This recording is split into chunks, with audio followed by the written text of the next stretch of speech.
ভারতবর্ষের পশ্চিমবঙ্গ রাজ্যের হুগলি জেলার কুন্তি নদীর তীরে অবস্থিত কুন্তি ঘাট এবং হুগলি জেলার বাঁশবেড়িয়া পৌরসভার উত্তর অংশে অবস্থিত হলো ত্রিবেণী। আজ আমরা কুন্তি ঘাট এবং ত্রিবেণী ঘুরে দেখব। এই কুন্তি ঘাটে বেশ কিছু ঐতিহাসিক দেখার জায়গা আছে। আজকে এই কুন্তি ঘাট এবং পাশেই আছে ত্রিবেণী, এই দুটো জায়গা ঘুরে দেখব। যা যা দেখব সবই আপনাদের এই ভিডিওর মাধ্যমে তুলে ধরব। তো চলুন ভিডিওটা শুরু করি আজকের।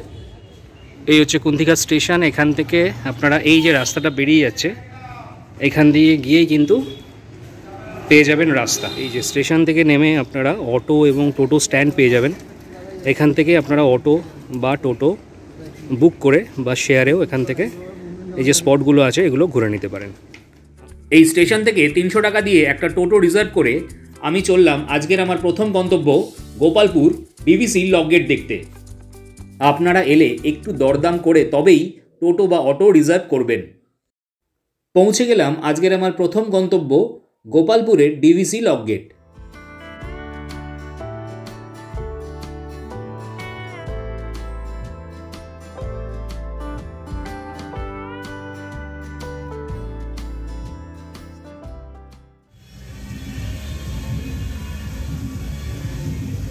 চারিদিকে প্রচুর গাছপালা দিয়ে ঘেরা গোপালপুরের এই ডিভিসি লক গেটটি। সপ্তাহের যে কোনো দিন যে কোনো সময় আপনারা এসে দেখে যেতে পারেন এই জায়গাটি। এই লক গেটটা সারাউন্ডিং পুরো জায়গাটাতে আছে পিকনিক স্পট, তাই আপনারা এখানে এলে পিকনিকও করতে পারেন। কিন্তু যেহেতু পিকনিকের মরশুম চলছে তাই কিন্তু এখানে পিকনিক হচ্ছে। এই যে আওয়াজটা আসছে এটা এই পিকনিকের থেকেই আসছে।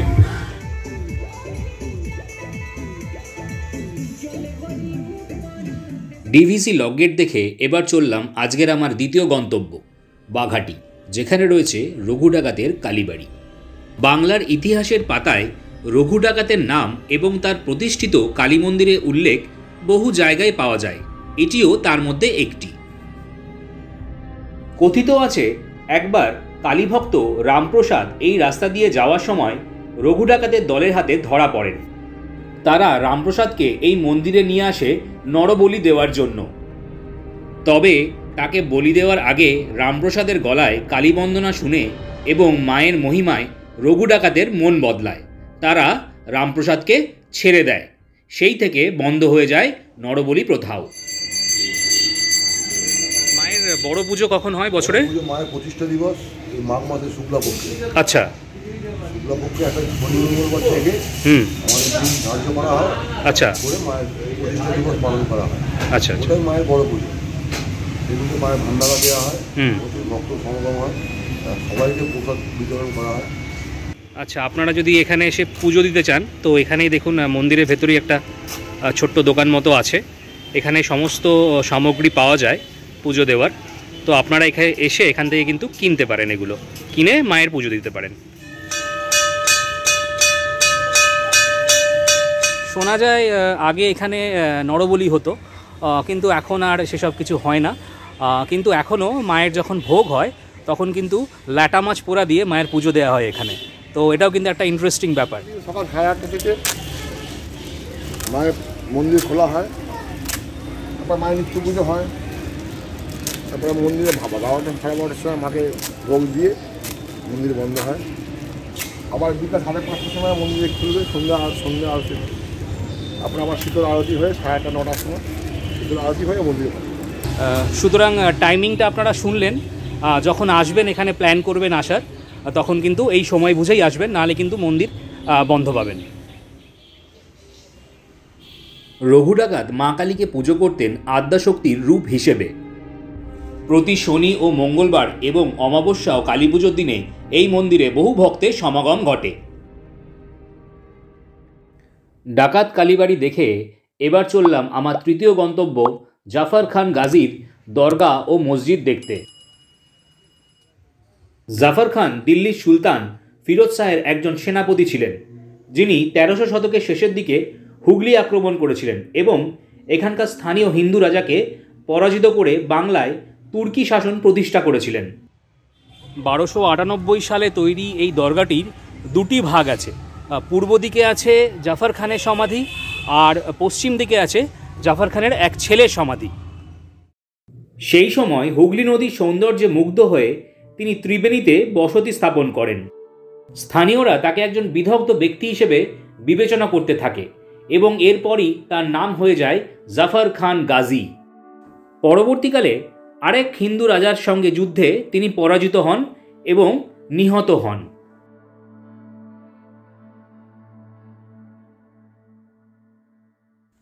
কিছুটা এগোলেই দেখা মেলে 10 গম্বুজযুক্ত জাফর খান গাজীর মসজিদ। আগে মসজিদটিতে 10টি গম্বুজ থাকলেও বর্তমানে গম্বুজের সংখ্যা হলো 6টি। এই দরগা এবং মসজিদে পাথরগুলিতে টুকরো টুকরো করে খোদাই করা হিন্দু দেবদেবীর মূর্তির ছাপ পাওয়া যায়। এর থেকেই অনুমান করা হয় কোনো এক হিন্দু তীর্থস্থানের ধ্বংসাবশেষ দিয়েই তৈরি হয়েছিল এই দরগা এবং মসজিদ। প্রতিদিন সকাল 6টা থেকে সন্ধে 6টা পর্যন্ত এটি খোলা থাকে, তাই আপনারা সময় পেলে একবার ঘুরে দেখে যেতেই পারেন এই ঐতিহাসিক জায়গাটি। এখান থেকে চললাম আজকে আমার চতুর্থ গন্তব্য ত্রিবেণীর গঙ্গার ঘাট।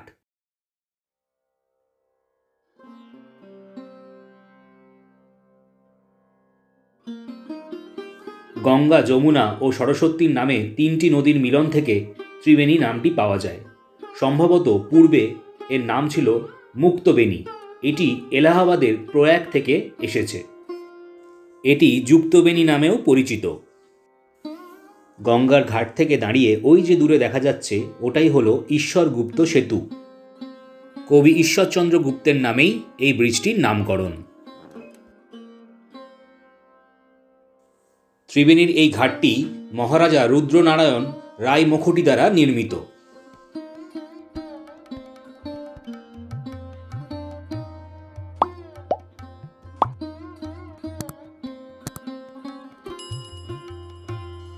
ত্রিবেণী ঘাট দেখে এবার আমরা দেখে নেব ত্রিবেণী সঙ্গম। এখানে ভাগীরথী থেকে যমুনা নদী ও সরস্বতী নদীর উৎপত্তি হয়েছে। চাঁদ সওদাগরের কাহিনী থেকে জানা যায় যে তিনি এই ত্রিবেণী পথে বাণিজ্য যাত্রা করতেন। ত্রিবেণীর এই গঙ্গার ঘাট থেকে এবার আমি যাচ্ছি আজকের আমার পঞ্চম গন্তব্য বিড়লা মন্দির দেখতে। যেতে যেতে অসম্ভব সুন্দর একটা রাস্তা এবং প্রাকৃতিক দৃশ্যের সাক্ষী হলাম। আপনাদের বলে রাখি, ত্রিবেণীর এই অঞ্চল যেহেতু একটা শিল্পাঞ্চল, এখানে আইটিসি টিস্যু পেপার, বিড়লার রেয়ন সুতোর কারখানা এবং ব্যান্ডেল থার্মাল পাওয়ার স্টেশন রয়েছে।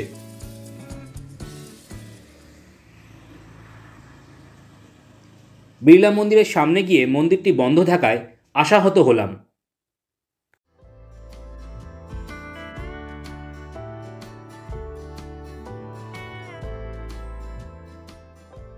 সকাল 5:30 থেকে 9:30, আবার বিকেল 5টা থেকে সন্ধে 9টা পর্যন্ত খোলা থাকে।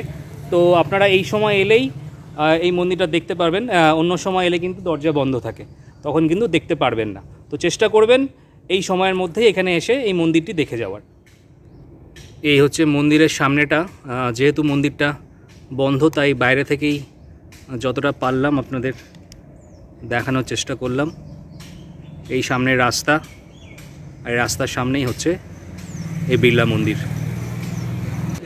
আচ্ছা, বিড়লার যে মন্দিরটা আছে ঠিক তার অপোজিটেই এই বিড়লাদের একটা ক্লাব আছে। এটা আগে এটা সিনেমা হল ছিল বলছেন দাদা। আর এই রাস্তাটা অসম্ভব সুন্দর। আমি এই দিকটা দেখাই, এটা অসম্ভব সুন্দর রাস্তা। দুদিকে পাঁচিল, তার ওপর দিয়ে ফুল ঝুলছে, অসাধারণ লাগছে কিন্তু রাস্তাটা। আচ্ছা, ওর নাম হচ্ছে অভি। ও আমাকে এই জায়গাগুলো ত্রিবেণী এবং কুন্তিঘাটের জায়গাগুলো ঘুরে ঘুরে দেখালো। আরও কিছু জায়গা বাকি আছে। তো নাম্বারটা ডেসক্রিপশন বক্সে দেওয়া থাকবে। ও নিজেও বলে দিচ্ছে।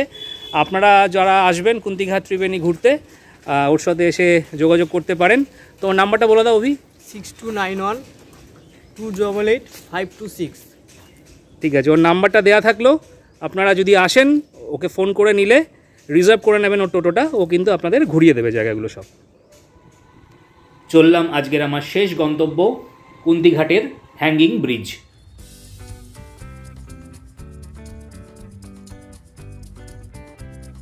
বহু পুরনো ব্রিজ, প্রায় 200-300 বছর তো হবেই। কথিত আছে যেটা নবাব সিরাজদৌলার আমলে এই ব্রিজ তৈরি হয়েছিল, আর নিচ দিয়ে কুন্তি নদী বয়ে গেছে, যেটা আপনাদের দেখাচ্ছিলাম।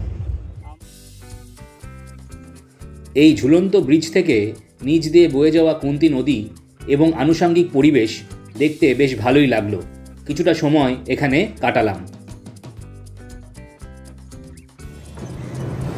এই ব্রিজে কিন্তু ভারী যান চলাচল একদমই নিষিদ্ধ।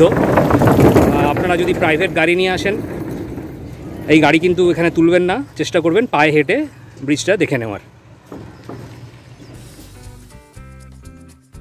শেষ হলো আজকের আমার কুন্তিঘাট এবং ত্রিবেণী ভ্রমণ। এবার একটু পেট পুজো করার পালা। চলুন খাওয়া দাওয়া করে নিই। আচ্ছা, অভি আমায় নিয়ে এসছে এই কুন্তিঘাট স্টেশন চত্বরে এই কাকার হোটেলে। এখানে একটু খাওয়া দাওয়া করে নেবে এবার। কাকা, তাহলে একটু মাংস ভাত খাওয়াও আমায়। আচ্ছা, কাকার হোটেলে বসে গেলাম খেতে। আরও অনেক রকম আইটেম ছিল। আমি নিয়েছি ভাত, ডাল, আলু বরবটি ভাজা, 2 পিস চিকেন, আর এখানে 1 পিস পেঁয়াজ আর লঙ্কা দিয়েছে। চলুন খেয়ে নিই, খেয়ে আপনাদের রিভিউ দিচ্ছি। সারাদিনই খোলা আছে। স্টেশনে নামবে, সোজা একদম ডান দিকে আসবে, ডান দিকে এসে একটু টান, বাঁ দিকে টান দিলে হবে। কাকার হোটেলে খেলাম। আপনারা যদি ত্রিবেণী কুন্তিঘাট ঘুরতে আসেন তো স্টেশন চত্বরে আরও দোকান আছে। এখন দুপুর বলে মোস্ট প্রবলি দোকানগুলো সব বন্ধ। কাকার হোটেলটা খোলা ছিল। অভি আমায় নিয়ে এলো। বেশ ভালো হোটেল, খাবার দাবার 70 টাকায় ডাল ভাত, আলু বরবটি ভাজা আর 2 পিস চিকেন। বেশ ভালোই খেলাম। এই জায়গায় সড়ক পথে এবং রেলপথে কিভাবে পৌঁছাবেন তার একটা ডিটেলস আমি ভিডিও ডেসক্রিপশন বক্সে দিয়ে দিলাম। আপনারা চাইলে সেখান থেকে দেখে নিতে পারেন। কুন্তিঘাট ত্রিবেণী দেখালাম তোমাদের। কেমন লাগলো অবশ্যই কমেন্ট করে জানিও। আর ভিডিওটা ভালো লাগলে লাইক করবে, শেয়ার করে দেবে, আর অবশ্যই কিন্তু কমেন্ট করবে।